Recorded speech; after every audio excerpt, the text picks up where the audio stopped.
राधे। जय जय श्री राधे कृष्ण। जय श्री सीताराम। प्रभु के प्यारों, माँ के दुलारों, मेरे स्नेही, और आज मैं अपनी जर्नी या अपना बहुत ही कुछ समय पहले जो YouTube पर आने का डिसीजन किया, उसका कारण आपको बताऊंगा। YouTube पर क्यों आया, कैसे आया, और आने के बाद में क्या दिक्कतें आई और किन चीज़ों को मैंने फेस किया, किन चीज़ों को झेलना पड़ा और अभी भी झेल रहे हैं। तो इन सारी चीज़ों पे मैं प्रकाश डालूंगा। लेकिन आप लोगों को ये मिला, जो प्यार मिला, उसके लिए मैं सहृदय धन्यवाद करूंगा। मेरे दो मुख्य कारण रहे जिसके लिए YouTube मैंने ज्वाइन किया, और ये 2022 दिसंबर महीना, जानकारी भी नहीं थी कि YouTube पर कोई आरती वगैरह सुनना होता था, कुछ करना होता था, तो उसके लिए सर्च कर लेते थे, कोई वीडियो देखना हुआ। लेकिन ये जानकारी नहीं थी कि खुद अगर YouTube पर हम जाएं तो कैसे अपने विचारों को व्यक्त भी करना है, तो कैसे विचारों को व्यक्त करें। दूसरा सबसे बड़ा मुख्य कारण रहा कि जिस कार्य को, जिस दुकान को, जिस बिजनेस को हमने बहुत कोशिशों के साथ जीवन भर प्राइवेट नौकरी करके अपना काम चलाया, प्राइवेट नौकरी के माध्यम से परिवार का जीविकोपार्जन किया, उसके बाद किसी तरह मेहनत मशक्कत करके वर्ष 2019 में एक दुकान की, बिजनेस की ओपनिंग कराई। अच्छा रहा, रिस्पांस मिला उसका, क्योंकि उसमें एक मुख्य अपना ध्येय रखा था कि हम स्वयं जो कस्टमर के रूप में अपने आप को हमने माना कि अगर हमको कोई अच्छी चीज़ उपलब्ध करानी है तो उसके लिए हम स्वयं जब परचेजिंग करते हैं, स्वयं लेने जाते हैं, अपने घर के लिए लेने जाते थे, तो हम चाहते थे कि इसको सही मूल्य कैसे निर्धारण किया जाए, क्योंकि जो बंदा 600 बताता है अमाउंट किसी भी आइटम का, आखिर वो 450 में कैसे दे देता है, 400 में कैसे दे देता है, 350 में कैसे दे देता है। तो हमने स्वयं ये ध्येय बना करके कि आखिर ये चीज़ मार्केट में अगर 400 रुपये से कम की नहीं मिलती है और हमको मात्र 350 में भी हम बेचेंगे तो भी हमको 5 से 10% का मार्जिन उसमें मिलेगा, या जो भी है एक मार्जिन हमें मिलेगा। उस ध्येय से एक बिजनेस की शुरुआत की। होता क्या है, कोविड का दौर आया 2020 में ही, एक साल सही से नहीं हुआ था, उसके बाद कोविड आया। कोविड ने पूरा बिजनेस चौपट करके रख दिया, और चौपट करने के बाद में अभी तक उससे उभरना मुश्किल हो रहा है। और यहाँ तक कि आप समझिए, जो हमने जिसको उधार स्वरूप दिया था, क्योंकि संबंधों को भी बड़ा मुख्यता या प्राथमिकता के तौर पर रखा, उन संबंधों को ध्यान में रखते हुए अगर किसी ने हमसे ये कहा कि हम 1 महीने बाद आपका ये अगले महीने पेमेंट करेंगे, तो अगले महीने के लिए हमने एडजस्ट किया उसको, और वो इस तरीके से उसकी मात्रा बढ़ती गई। मात्रा बढ़ जाने पर हमें जब आर्थिक तंगी आई, तो हमने जो बहुत ज़्यादा अपने हमारे लिए स्नेही वाली भूमिका निभाते थे और हमारे प्रति बहुत अच्छा व्यवहार रखते थे, उन लोगों से बड़ी अपेक्षा के साथ जब हमने पैसा मांगा, तो यहाँ तक कि उन्होंने पैसा देना दूर, उन्होंने शक्ल दिखाना, खैर चलिए, ये तो अनेक कुल मिला करके उस आर्थिक दृष्टिकोण से भूमिका बहुत ही खराब हो गई। और उसके बाद निरंतर, हालांकि अभी भी अपना काउंटर है, अपना जो बिजनेस है, व्यवसाय है, कर रहे हैं, लेकिन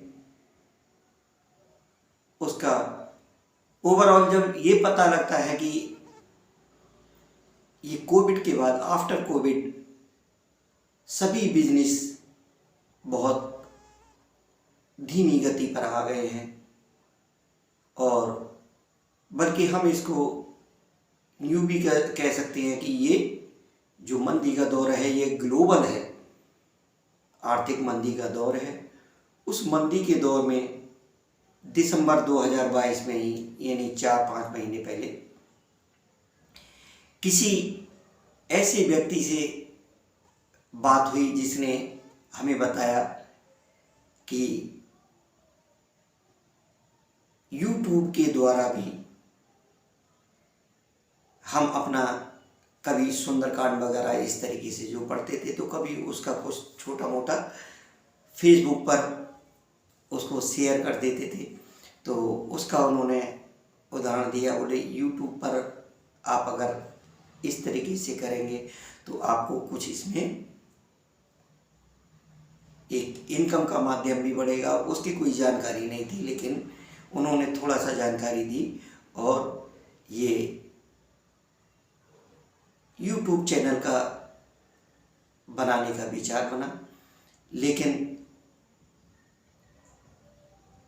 उसके पीछे का एक मुख्य कारण ये भी था कि हम कोई भी जो भगवान के प्रति आस्था बना करके रखते हैं, और या इसके अलावा समाज में जो देखने को मिलता है, बचपन में हम देखा करते थे कि अक्सर गांव में, मैं गांव के बारे में, गांव का नाम लिया है तो गांव के बारे में भी थोड़ा जानकारी दे देता हूँ। मैं उत्तर प्रदेश प्रांत, उत्तर प्रदेश के बरेली शहर से लगभग 70 किलोमीटर की दूरी पर राजा की सीकरी नामक गांव है, जो जनपद बदायूं में लगता है। वहीं मैंने एक अल्प आय वाले परिवार में जन्म लिया, जिससे शिक्षा का स्तर भी बहुत अच्छा नहीं हो पाया। उसका मुख्य कारण यही था कि जब ग्रेजुएशन का समय आया, उस समय आर्थिक तंगी, जिसके कारण मात्र 19 वर्ष की एज से प्राइवेट जॉब, प्राइवेट नौकरियां करनी पड़ी। और ये वर्ष 2019 तक, यानी 19 वर्ष की एज से शुरू करके और लगभग 45 ईयर्स की एज तक इस तरह से निरंतर करते रहे। 45 क्या, बल्कि 47, 50 के समथिंग 50 वर्ष की अवस्था में इस समय मैं आपके सामने बैठा हूँ और बिजनेस से भी जूझ रहा हूँ। जूझने का बस यही मुख्य कारण है कि एक तो अपना बहुत कम मार्जिन रख करके व्यवसाय किया, लोगों के तरफ से अच्छा विश्वास मिला, रेट्स वगैरह के लोगों ने तारीफ की और आज भी उन्हीं लोगों के भरोसे को जीवित रखते हुए मैं अपने व्यवसाय को भी कर रहा हूँ। और उसके साथ ये जो एक कारण धार्मिक भावनाओं के साथ रहते हुए YouTube पर आना, उसके लिए जैसे मैंने रामचरितमानस को नौकरी करते करते भी और अपना व्यवसाय करते करते भी, जिस समय कोविड आया उस समय भी मेरे पास रामचरितमानस थी नहीं यहाँ पर और मंगाने का कोई ऐसा माध्यम बहुत ज़्यादा ध्यान नहीं दे पाया कि इसको मैं किसी भी प्रकार ऑर्डर कर सकूं। दूसरा, एक आय का स्रोत भी नहीं दिखाई दे रहा था। तो 2022 में जब उन्होंने बताया तो मैंने रामचरितमानस को अर्थ सहित बचपन से पढ़ना चाहता था उसको और एक आध बार पढ़ा भी था, लेकिन दिमाग में ये आया कि मैंने प्राइवेट नौकरियां बहुत की है, प्राइवेट नौकरी में किस तरीके से पूरा समय खपाना पड़ता है, सुबह से लेकर रात तक, और उसके बाद में फिर समय इतना नहीं रहता है कि व्यक्ति एक रामायण को सही से, क्योंकि रामायण जब हम पढ़ेंगे तो हमें एक अपना शुद्ध आसन भी लगाना पड़ेगा, स्वच्छ आसन भी होना चाहिए उसके लिए और नियम पूर्वक ही उसको पढ़ा जाता है। तो रामचरितमानस को मैंने सोचा कि उसको मैं पढ़ूंगा और उसको अर्थ सहित है कि हम लोग जब अखंड रामायण वगैरह करते हैं तो उसको पढ़वाते हैं दूसरों से, स्वयं भी पढ़ते हैं, लेकिन शायद जितना भी हम पढ़ते हैं उसका ही हमें नहीं पता होता है। ये तो हल्का फुल्का पता लग जाता है कि शायद प्रसंग क्या चल रहा है, लेकिन अनेक लोग ऐसे भी होंगे जिनको यही पता नहीं लगता है कि प्रसंग इसमें चल क्या रहा है। तो ना वो समझने की इतनी चेष्टा करते हैं, बस किसी तरह से जो 24 घंटे की अखंड रामायण है उसको संपन्न करा के दिमाग में यही रहता है कि मैंने इस हेतु अखंड रामायण का पाठ बोला था और उसको मैंने संपन्न करा दिया, मुझे वो पुण्य फल प्राप्त हो गया। लेकिन प्रभु श्री राम जी का चरित्र बहुत ही निर्मल है और उस चरित्र के अलावा आप जिन्होंने भाग सुने होंगे, शुरू के ही भागों में आप देखेंगे कि एक दो नहीं, दो चार नहीं, 4 6 10 5 भागों में केवल भगवान भोलेनाथ और उमा पार्वती का वर्णन दिया है। उसमें बहुत ही सुंदर वर्णन है और जिस समय ये तुलसीदास जी ने रामचरितमानस को लिखा था तो उस समय प्रभु श्री राम जी के परम शिष्य, परम भक्त, भक्त शिरोमणि हनुमान जी, संकट मोचन हनुमान जी का साक्षात्कार हुआ था। हनुमान जी ने तुलसीदास जी के लिए बहुत ही अनेकों प्रकार से सहायता की थी और इसलिए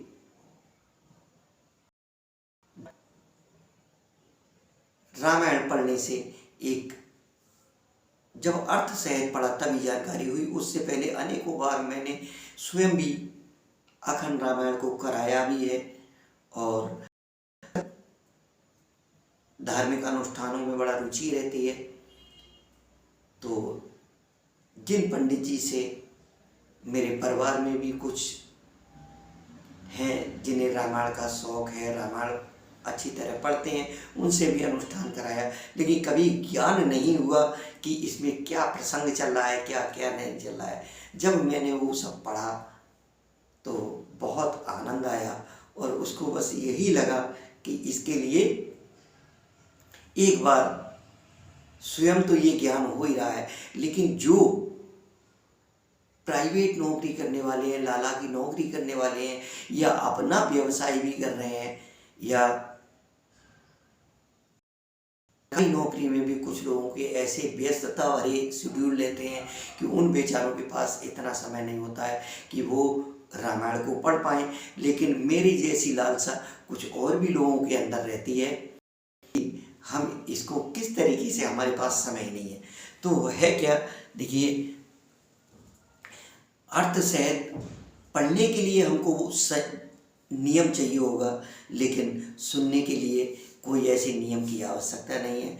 आप रात को बिस्तर पे बैठने के बाद में, खाना पीना खाने के बाद में, या मॉर्निंग वॉक करते समय भी उसको सुन सकते हैं, वरना रात को सोते समय, सोने से पहले कोई इतना ज़्यादा लंबा चौड़ा वो नहीं होता है, उसको सुना जा सकता है। तो ये बस इसी उद्देश्य से एक मैंने रामायण के लिए चैनल बनाया। तो अर्थ सहित उसके सभी भाग आप सुनेंगे। मैं कमेंट सेक्शन में उसका लिंक भी दे दूंगा, और उसके अलावा ये तो अर्थ सहित रामायण सुनने का फल, आपको जो पुण्य लाभ मिलेगा, ये तो वो हो गया। दूसरा, इसी को पढ़ते पढ़ते बचपन में हम रामलीलाओं का मंचन देखते थे, उसमें जो किरदार होते थे, जो पात्र होते थे उसके, वो आपने संगीतमय धुन से देखा होगा, वो बोलते थे जो पात्र होते थे रामलीलाओं में। तो वो गांव की रामलीला में जिस रामायण की पंक्तियों को पढ़ते थे, जिन पंक्तियों को पढ़ते थे, वो राधे श्याम रामायण का अनेक लोगों ने, ज़्यादा नहीं तो जो उत्तर प्रदेश के रहने वाले हैं, उन्होंने राधे श्याम रामायण का नाम जरूर सुना होगा। और जो राधे श्याम रामायण है, बाद में तो अनेक लेखकों ने भी उसको लिखा है, लेकिन जो असली राधे श्याम रामायण है वो पंडित राधे श्याम कथावाचक जी द्वारा लिखी गई है। ये पंडित राधे श्याम कथावाचक जी कौन थे, कहाँ के थे, ये भी मैं थोड़ा सा प्रकाश डाल देता हूँ। पंडित राधे श्याम कथावाचक जी नाथ नगरी, बरेली, उत्तर प्रदेश के रहने वाले थे, जिन्होंने इस राधे श्याम रामायण की रचना की। और इस राधे श्याम रामायण में बहुत ही सुंदर सरल भाषा में लिखा है, बहुत ही मधुर तर्ज है, जिसको कोई भी सिर्फ थोड़ा सा पढ़ा लिखा होना चाहिए, और बाकी का जिसका कोई उसमें कभी जिसने रामायण नहीं पढ़ी, वो इस रामायण को पढ़ सकता है, और सुनने में तो उसको आनंद आएगा ही आएगा। तो एक तो हमने जो श्री रामचरितमानस का रखा हुआ है विचार, उसके पीछे मकसद यही है कि उसमें भगवान भोलेनाथ ने जिस कथा को पार्वती मैया को सुनाया है, उसी कथा का वर्णन इस श्री रामचरितमानस में रामचरित्र के रूप में जो 7 कांड हैं उनमें दिया गया है। और भगवान भोलेनाथ की कृपा इस कारण से इसमें समाहित, ये मैं किसी की प्रेरणा द्वारा इतना समझा है। और दूसरा, जिन्हें हम बालाजी महाराज कहते हैं, संकट मोचन हनुमान कहते हैं, उन संकट मोचन हनुमान ने तुलसीदास जी की जो बार बार सहायता की थी, उनके लिए दर्शन दिए थे, इसलिए उसमें उन बालाजी महाराज संकट मोचन हनुमान जी की भी कृपा समाहित है। तो इस उद्देश्य से उसको सहित सुनते रहें और उसके लिए मैं लिख दूंगा। तो जो राधे श्याम रामायण है वो मधुर तर्जुमे है, मधुर भाषा में है, सरल भाषा में, उसके लिए कोई अर्थ समझाने की आवश्यकता नहीं होती। आप सुन करके देखेंगे तो बड़ा आपको आनंद आएगा। और इस चैनल के अलावा मैंने फिर क्योंकि यूट्यूब पर आना ही था तो मैंने एक दूसरा चैनल बनाया जिसका धार्मिक दर्शन भजन कीर्तन RKBLY के नाम से है, जिसमें आप बहुत ही अच्छे अच्छे मंदिरों के दर्शन और भजन कीर्तन,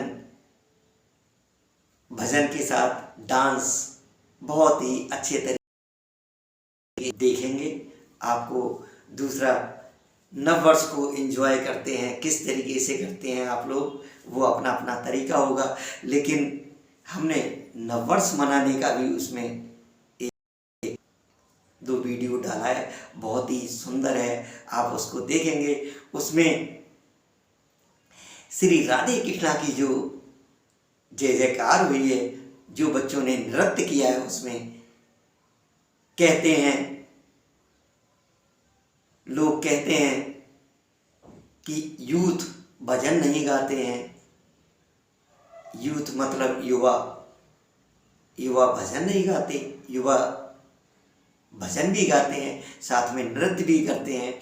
ये आप हिंदू नववर्ष मनाने की जो हमने वीडियो डाले हैं उसमें राधे कृष्णा के भजनों के साथ में आप देखेंगे, सुनेंगे, बहुत ही अच्छे नृत्य हैं। और मेरे सभी जो व्यूअर्स हैं उन सबको मैं हार्दिक धन्यवाद देता हूं कि उन्होंने, उनके प्यार ने, उनके स्नेह ने मुझे सुना, मेरे चैनल को सब्सक्राइब करके जो हजारों की तादाद में वाचावर्स को बनवाया। साथ ही ये चैनल जो धार्मिक दर्शन जिसमें भजन नृत्य वगैरह ये सब कुछ है वो ग्रो किया है, चैनल मोनेटाइज हुआ है। ये मेरे कोई बड़प्पन नहीं है, लेकिन आप लोगों ने मेरे सभी वीडियो को जो जिस दिलचस्पी से, जिस प्यार से जो प्यार दिया है, जिस तरीके से देखा है, तो उस तरीके से उस चैनल को मोनेटाइज करने का नंबर आया और वो चैनल मेरा मोनेटाइज हुआ है। अब ये रामायण का जो चल रहा है वो भी धीमी गति से चल रहा है और उसमें भी दिन प्रतिदिन कुछ ना कुछ नए नए सब्सक्राइबर जुड़ रहे हैं। और प्रभु कृपा से, माता जगत जननी की कृपा से मैं यही भरोसा रखता हूँ कि आप जैसे स्नेही जनों का मुझ पर प्यार बना रहेगा। आप लोग इस तरीके से सुनते रहेंगे, माता रानी कल्याण करेंगे, भगवान संकट मोचन कल्याण करेंगे। क्योंकि जो मैं एट प्रेजेंट बिजनेस भी कर रहा हूँ उसमें भी बस यही सोचता हूँ कि किसी से किसी भी प्रकार मुझे एक जो अंश मुझे मिलना चाहिए सिर्फ वही मिलना चाहिए, उससे अधिक की लालसा भी नहीं रहती है। और वहाँ भी जो मेरे स्नेही जन हैं, हालांकि वर्तमान में एक उसमें ये मैं कोविड के इफ़ेक्ट के कारण आज तक जो कंज्यूमर है वो उतना स्ट्रांग नहीं हुआ है और वो परचेजिंग पावर उससे कम हुई है। और लेकिन फिर भी प्रभु की कृपा को पर भरोसा रखते हुए निरंतर दोनों तरफ प्रयास जारी है। देखिए, जो मानस प्रेम राकेश उपाध्याय के नाम से मेरा चैनल है, उसमें श्री रामचरितमानस के दोहे, चौपाई, श्लोक, इन सब का अर्थ सहित रोजाना एक भाग हम पोस्ट करते हैं। उसके अलावा राधे श्याम रामायण को भी पढ़कर उसका एक भाग राधे श्याम रामायण का भी डालते हैं। तो जो राधे श्याम रामायण है उसमें कुछ लोगों का स्नेह बहुत अधिक मिला है, लेकिन निरंतर दोनों के ही भाग उस पर चलते रहेंगे। उस पर हम जब तक संपूर्ण नहीं होते हैं और राधे श्याम रामायण अथवा श्री रामचरितमानस संपूर्ण होने के बाद भी ये क्रम आजीवन चलता रहेगा। ये अपना लक्ष्य बना हुआ है, लेकिन उस लक्ष्य में बस आप सभी का सपोर्ट चाहिए, आपका प्यार चाहिए, आपका आशीर्वाद चाहिए।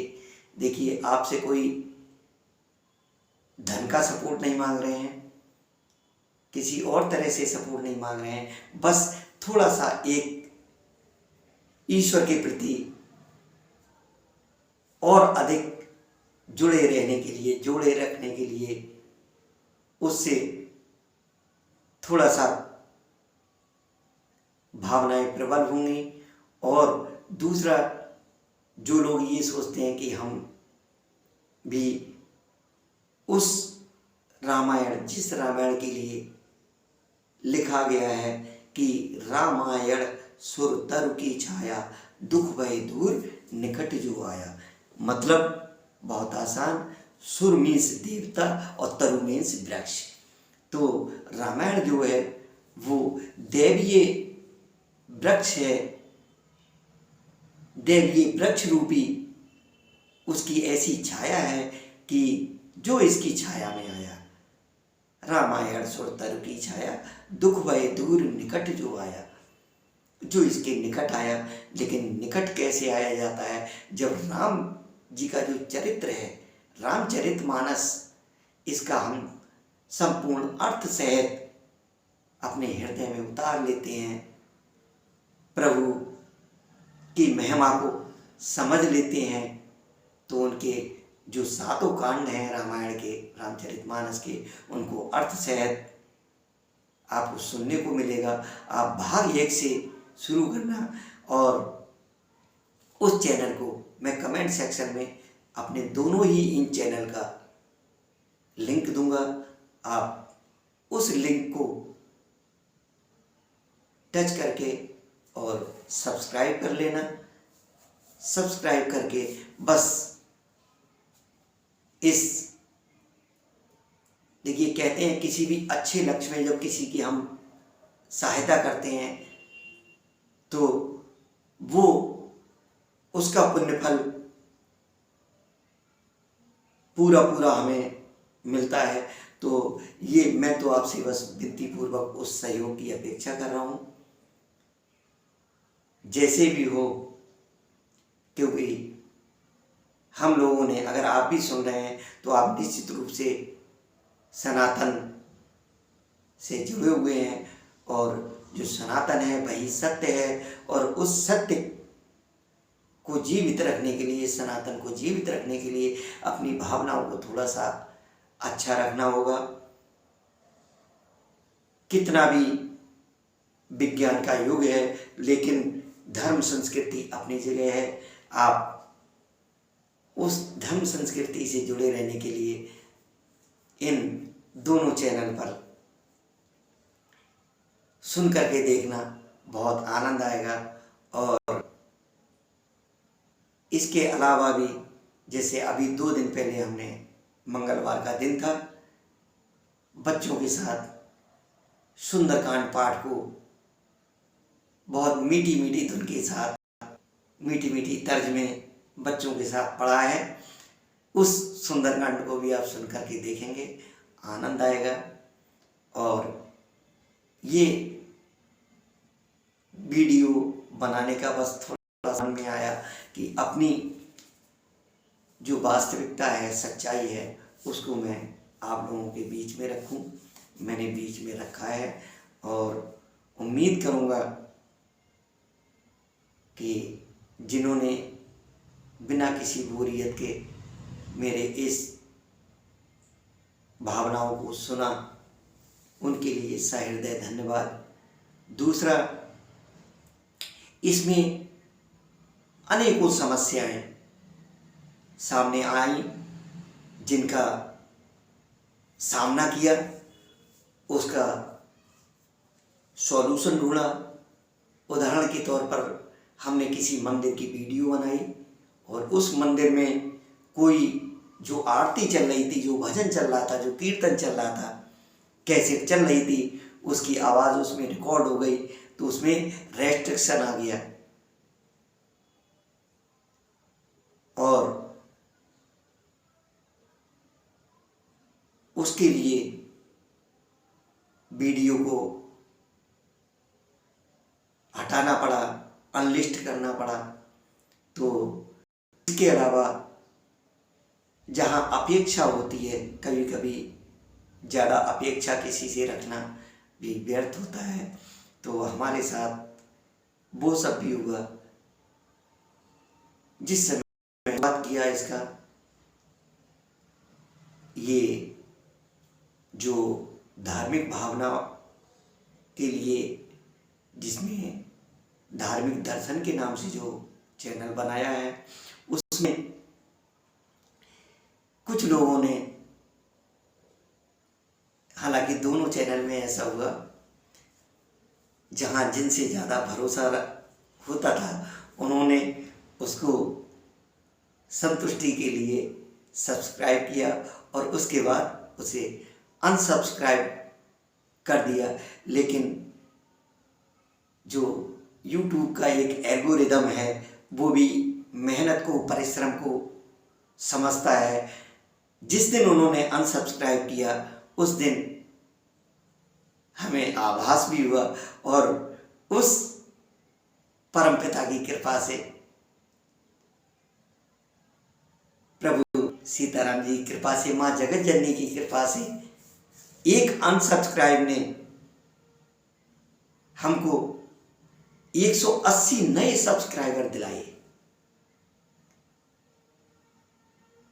वो 180 सब्सक्राइबर एक ही रात में सुबह उठकर देखा, बड़ी प्रसन्नता हुई। जहां एक एक सब्सक्राइबर से कि हम इंतजार करते थे, वहां 180 प्लस हुआ। और एक अनसब्सक्राइब का जब हमने मेल पर वो देखा, मैसेज देखा, तो देखकर थोड़ा सा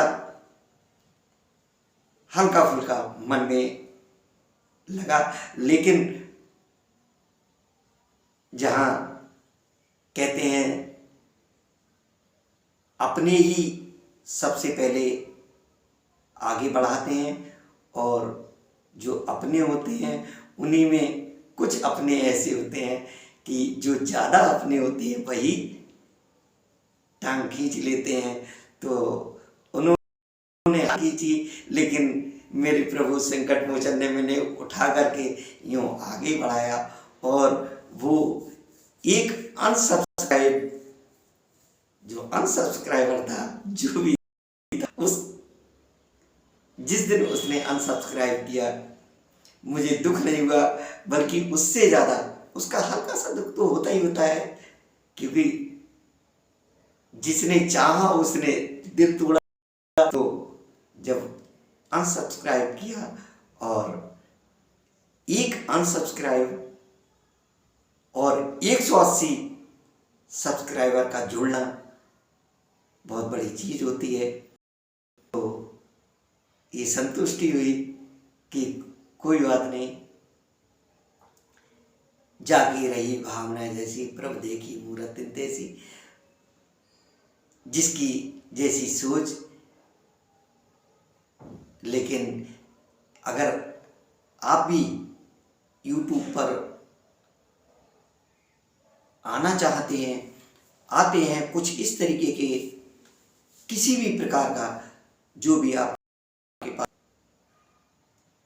अपना अनुभव है उसको शेयर कर सकते हैं, और उस अनुभव के आधार पर, लेकिन समस्याएं, उलझनें, रेस्ट्रिक्शंस वगैरह ये जो आते हैं, इनसे बस सावधान रहना होता है।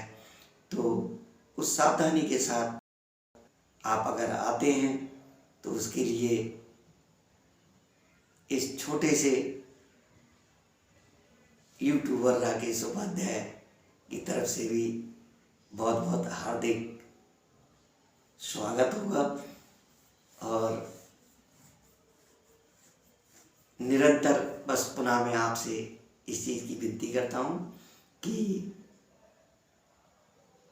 थोड़ा सा भी अगर जिसके दिमाग में ये रहता हो कि हमें रामायण पढ़ना चाहिए लेकिन हम पढ़ नहीं पाते, कोई बात नहीं, आप उसको अर्थ सहित पहले भाग से ही, जो रामायण रामचरितमानस वाले हैं उन पर भी भाग संख्या लिखी हुई है, और जो राधेश्याम रामायण के हैं भाग, उन पर भी राधेश्याम रामायण लिखा हुआ है। हालांकि जो राधेश्याम रामायण का है वो आज जिस समय मैं ये वीडियो आपके सामने शेयर कर रहा हूँ तो उसके तो केवल 6-7 भाग हुए हैं राधेश्याम रामायण के, और जो श्री रामचरितमानस के भाग हैं वो लगभग 80 भाग हो गए हैं।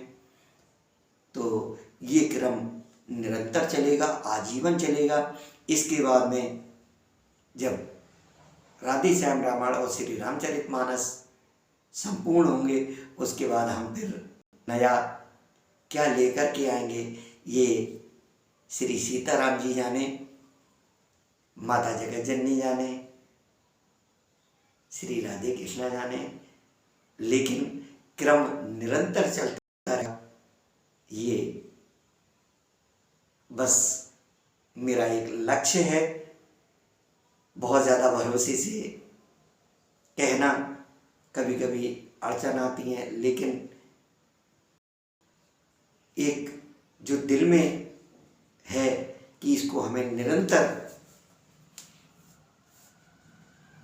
देखिए भावनाओं को, जिसकी जैसी भावनाएं हैं ईश्वर उसको उसी में मदद करता है।